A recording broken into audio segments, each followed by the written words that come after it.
Esta iniciativa basicamente marca o lançamento de uma petição que visa a suspensão do abate de árvores na rua Lourenço de Almeida Azevedo.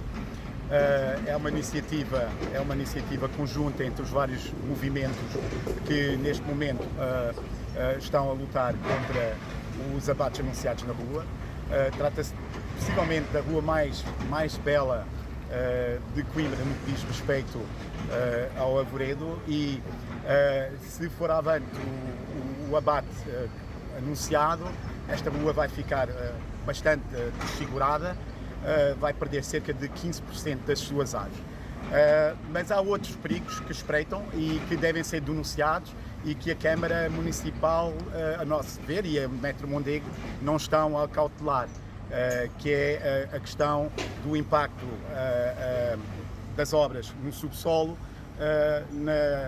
na estrutura radicular das árvores. E para isso está cá a Marisa para falar um pouco daquilo que podem ser os impactos muito nocivos para estas árvores.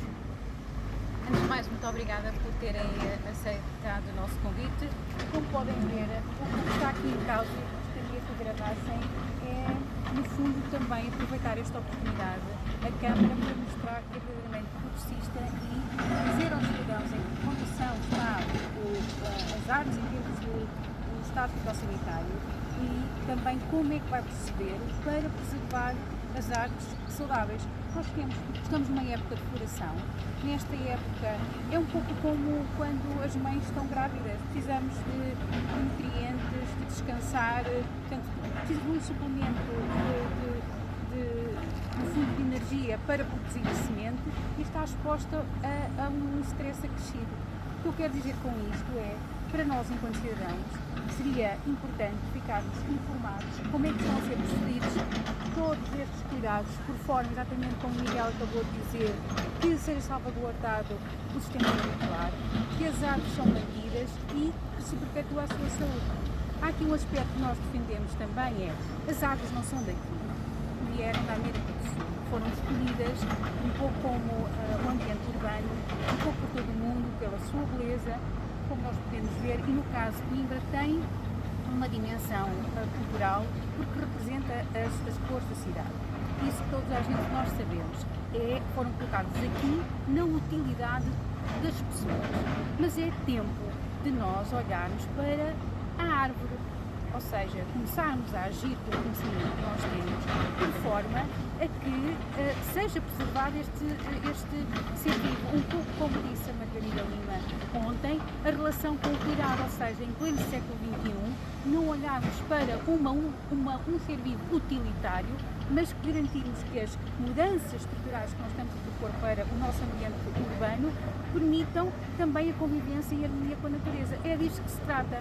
E aproveitamos também para dizer que não há aqui um movimento de radicalismo, até porque temos a decorrer neste momento também uma petição para a mudança da lei no sentido de preservarmos os nossos carvalhos autóctones, ou seja, há aqui uma consistência de olharmos para os nossos bens naturais como algo a equilibrar em termos da nossa relação com o mundo natural.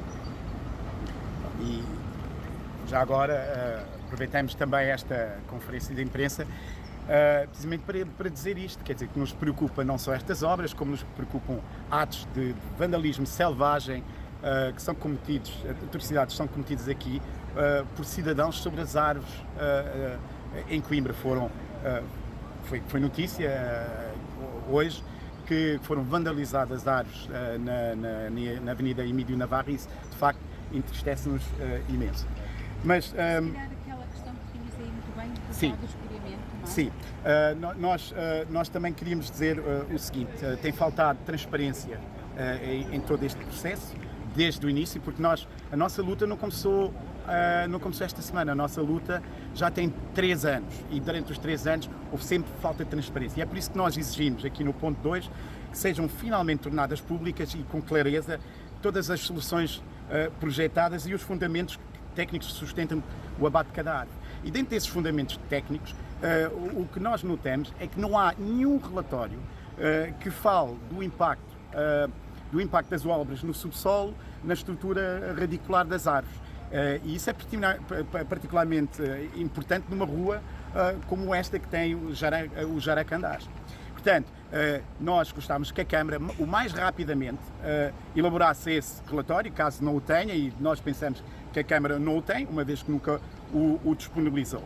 Depois também gostávamos de falar da questão das árvores que estão identificadas como tendo problemas fitossanitários, que colocam problemas para a questão de segurança. Nós gostávamos de dizer que nós estamos muito preocupados com essa situação, possivelmente mais preocupados com os executivos camarários que nos têm governado, porque o primeiro relatório é de 2012 e identificava árvores que eram perigosas para os peões e nunca essas árvores foram abatidas. Aliás, essas árvores acabaram por sobreviver, inclusivamente, à tempestade Leslie. Portanto, dizer que estamos de facto preocupados com essas árvores. Mas a questão do perigo não implica o abate imediato. O que nós estamos agora a propor à Câmara Municipal é aquilo que a Câmara Municipal nunca quis fazer, que é estudar até que ponto estas árvores podem ser mantidas com a colocação de estruturas. Estou a falar de escoramentos e de espeamento. Porque nós achamos que estas árvores podem ficar de pé, podem ficar em segurança se a Câmara estudar uma forma de as manter seguras. No fundo, estamos a falar de cuidados paliativos.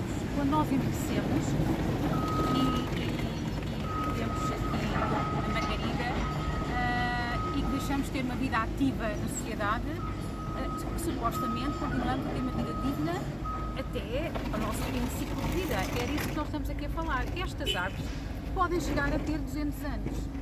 Portanto, se elas estiverem entre 50 e 70, ainda não atingiram o limite de vida. Portanto, é disso que nós estamos a falar de respeito. Se estiverem com alguma situação de doença, parece-me que não é contagioso, diria, portanto significa que poderá estar vulnerável, mas esses relatórios era importante que ficassem públicos e, sobretudo, quais são as medidas que nós temos para ter esse cuidado paliativo para poder perpetuar essa vida. E é disso que se trata aqui também, portanto, e se calhar passava aqui um pouco a palavra à Margarida. Também, que ontem representou o movimento na Assembleia Municipal.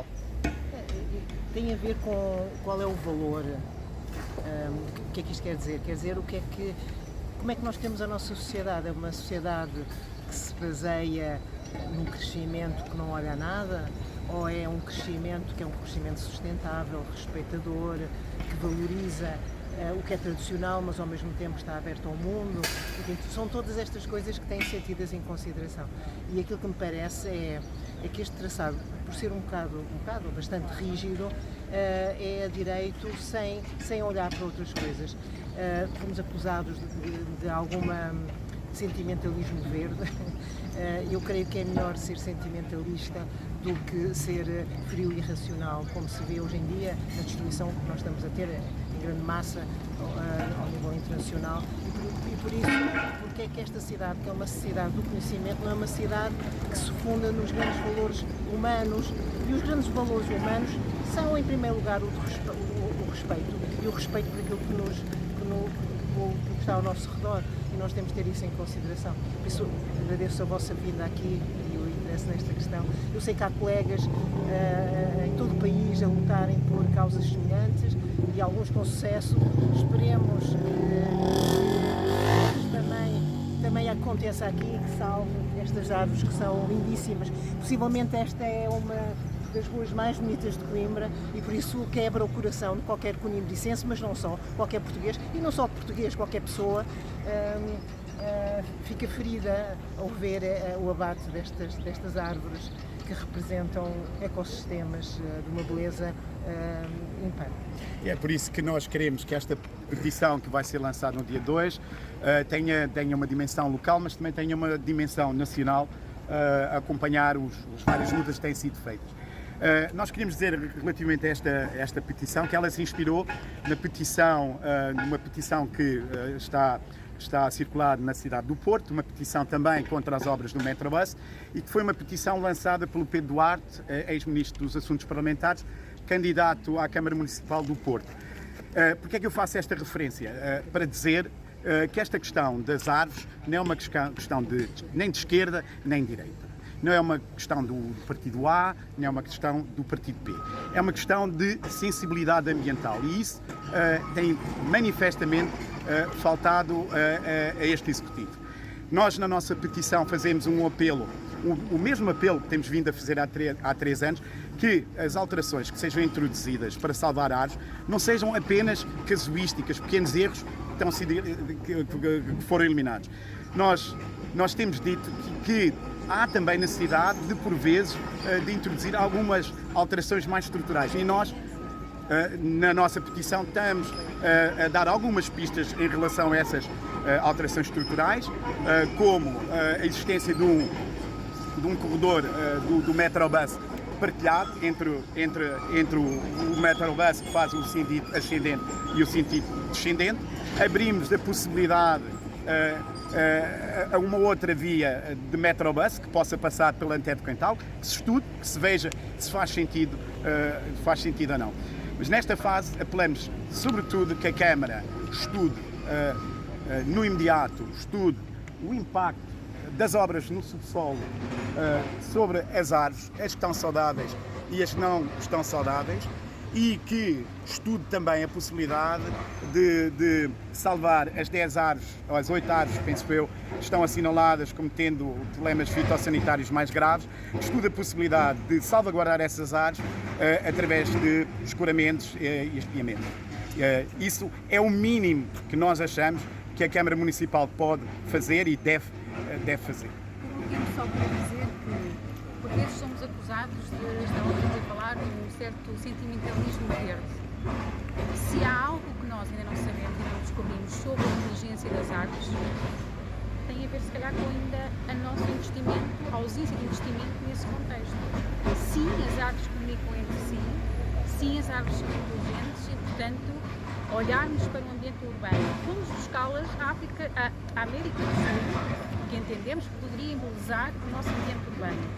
Portanto, passar de uma utilidade para um respeito pelo ser humano só nos torna a nós, como humanidade, mais evolutivas e mais humanistas e mais próximos de um progresso, diria eu, saudável e sustentável.